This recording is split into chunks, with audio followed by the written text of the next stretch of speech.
We're thrilled now to be joined by one of our great friends, Brianna Lyman, the Federalist's election correspondent. Brianna, thank you so much for coming back on the program.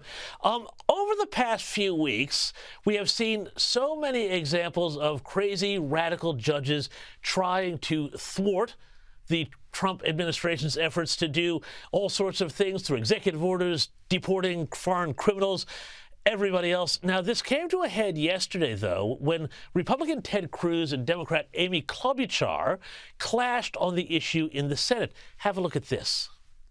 Democrats today hate democracy. Democrats today are angry at the voters for re-electing Donald Trump and electing a Republican Senate and a Republican House, and they engaged in lawfare to stop democracy from operating. Okay, that was a lot.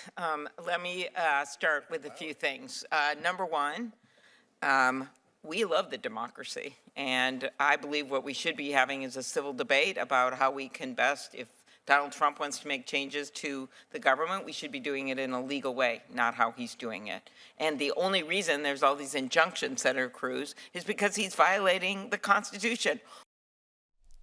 Brianna, this seems to get to the heart of the issue between the Trump administration and the left, which is that the left think that they can find any old judge to thwart the will of millions of American voters. What did you make of that heated exchange?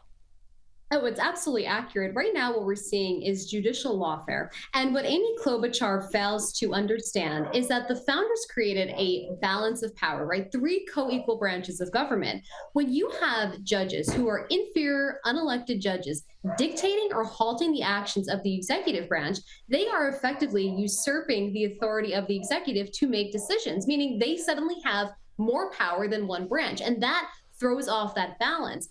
Thomas Jefferson spoke about this in an 1804 letter. He said nothing in the Constitution gives judges the right to, essentially dictate the actions of the executive branch, the same way nothing in the Constitution gives the executive branch the right to dictate the actions of judges. So there's a constitutional crisis here, but it's not the one that Democrats think there is. Well, and it's interesting because, we've spoken on this program, and I've tried to explain to Australians how Article 2 gives the president this whole wide range of executive authority.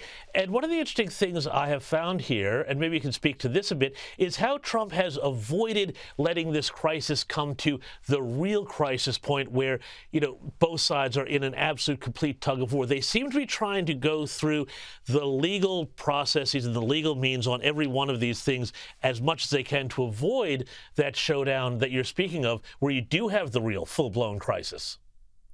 Yeah, the Trump administration kind of has no choice but to go to court. And what these leftists are doing is they have been venue shopping for friendly activist judges. It's why they don't ever file these in, Republican or conservative jurisdictions where they might get an unfriendly judge, because they know there's a good chance their arguments will not hold in court. And so, unfortunately, the Trump administration is being forced to essentially stop going forward with their mandate to fight these baseless, lawsuits that are happening. And the Supreme Court squandered an opportunity to set the record straight that inferior court judges do not have the authority to control the executive branch. John Roberts should be ashamed of himself for what he has let happen in that Supreme Court.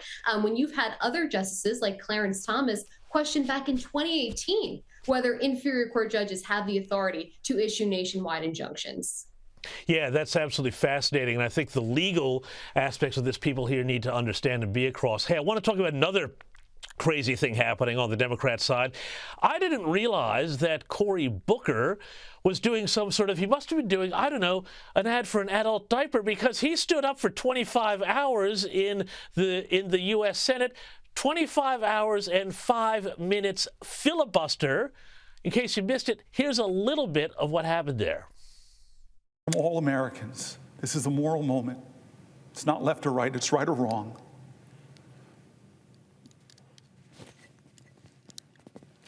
Let's get in good trouble. My friend, Madam President, I yield the floor. Okay, that was Cory Booker after 25 hours and 5 minutes of obstructing debate on the floor of the Senate. Could this sort of behavior at all be why Democrats are so unpopular in the national polls? Yeah, and what's really funny, just to preface this, is he wasn't filibustering any legislation, right? He wasn't holding anything up. He literally decided that he wanted to spend 25 hours standing and talking to the black void, as you know, particularly. And like you mentioned, look, Democrats would be better off listening to the American people instead of talking down to the American people. And that's exactly what Cory Booker did. The fact that he believes that focusing on how bad Donald Trump and Elon Musk are is going to win over dissatisfied independents and Democrats isn't going to work, because Donald Trump has exceptionally high approval ratings. He's doing phenomenally well on main issues like immigration.